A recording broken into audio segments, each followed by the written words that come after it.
इस साल हम आज़ादी का 75वां जश्न मनाएंगे और ऐसे में बॉलीवुड की 2 देशभक्ति की भावना से भरी फिल्में रिलीज हो चुकी हैं।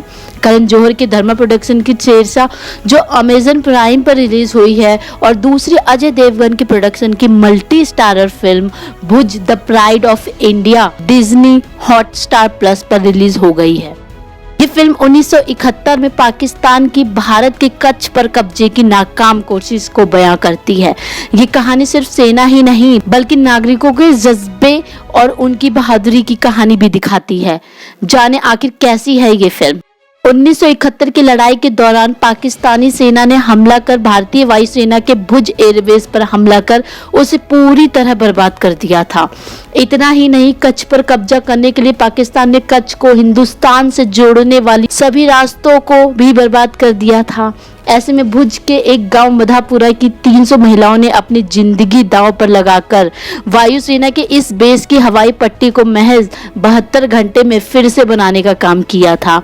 इन महिलाओं को अपनी मदद के लिए तैयार किया था स्क्वाड्रन लीडर विजय कार्णिक यानी अजय देवगन ने।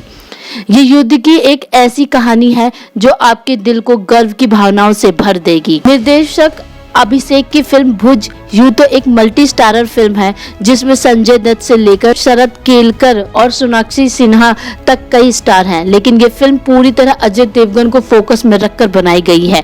वही इसके हीरो हैं। फिल्म की शुरुआत में ही बता दिया गया है कि ये भले ही सच्ची घटनाओं पर बनी फिल्म है, लेकिन इसमें मनोरंजन के आधार पर पटकथा लेखन में स्वतंत्रता ली गई है।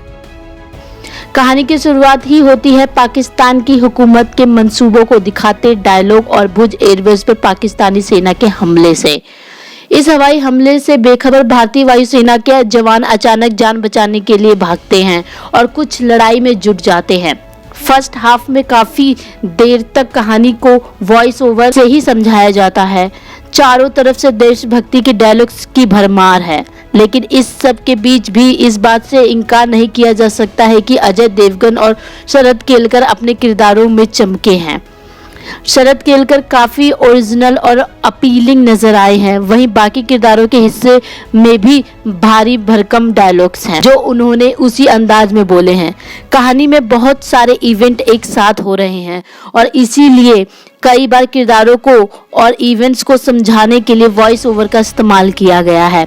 यही वजह है कि आपको लगातार समझते रहना पड़ता है कि आखिर क्या चल रहा है। हालांकि फिल्म का सेकंड हाफ बढ़िया है जिसमें असली लड़ाई और असली इवेंट साफ नजर आते हैं। देश में इस समय देशभक्ति की लहर खूब जोर शोर से चल रही है और ऐसे में बॉलीवुड भी उसे भुनाने में पीछे नहीं रहता। भुज भी एक ऐसी ही कोशिश है। अगर इस स्वतंत्रता दिवस के मौके पर आप देशभक्ति की भावना से भरपूर कोई कहानी देखना चाहते हैं तो ये फिल्म आप जरूर देखें। साथ ही 1971 की लड़ाई के दौरान 300 महिलाओं के जज्बे की कहानी को और सेना की बहादुरी की कहानी जरूर देखनी चाहिए।